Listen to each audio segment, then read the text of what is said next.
So I thought I'd tell you about a story about a customer or a customer that I dealt with off eBay just a couple years before 9/11.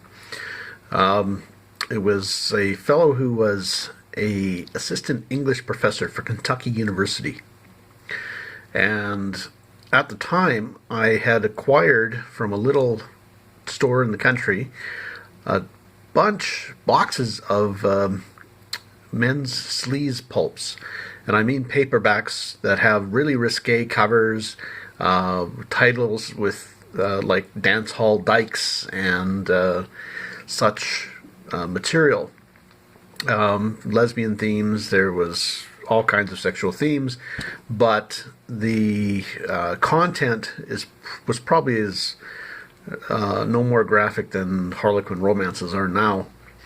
But at the time, it was risque stuff. Now, the guy who had these had bought them back in the 1950s, 60s, 70s, and 80s, and every time he'd go into Winnipeg, he would buy four and put them away to read. And he didn't read all of them, so he just put them on shelves.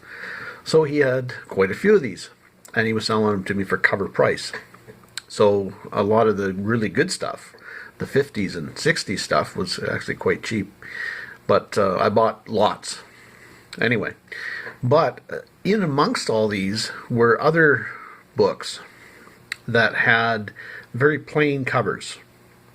Things like, with titles like Instances of Flagellation, and various very suggestive titles, disguised as scientific works, but were very much a lot of BDSM, S&M type stuff, the content of which you wouldn't be reading to your children, or most people wouldn't read.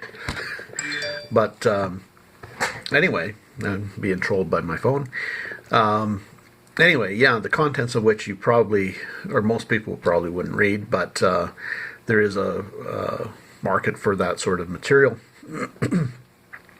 So I lotted this sort of stuff up and put it on eBay, and this particular fellow bought it.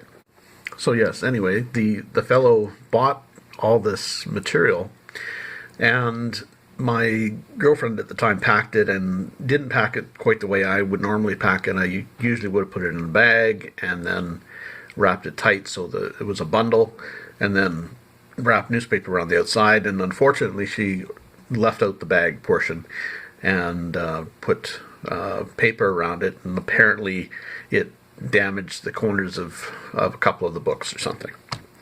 And the exchange rate fluctuated during the time of the transaction and resulted in overcharging him by $3, or what he perceived as an overcharge of $3 and change.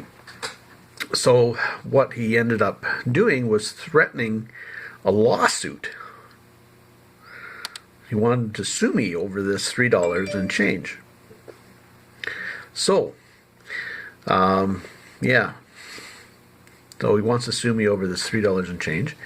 And he said the university would be named as co-plaintiff because this material was for an English class.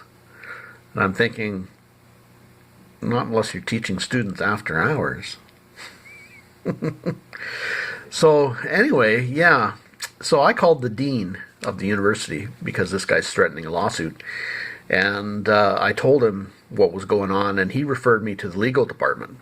And so I talked to the legal department, and they said, "Oh, really? That's what he's saying?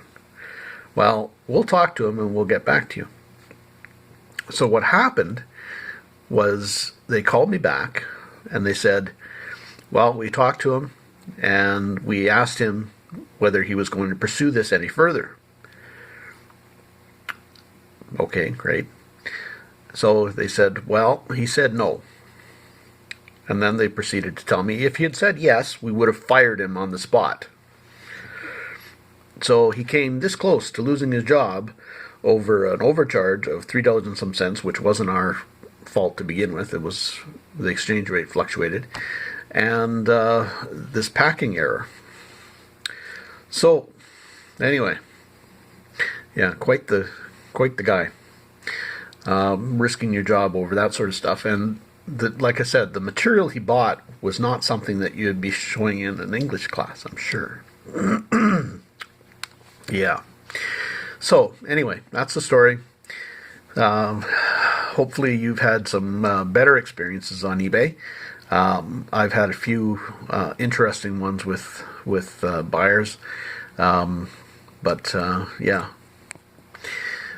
most of them were good, but there has been a few that were kind of annoying. Anyway, this particular one sticks out though. So thanks for watching. Appreciate the views.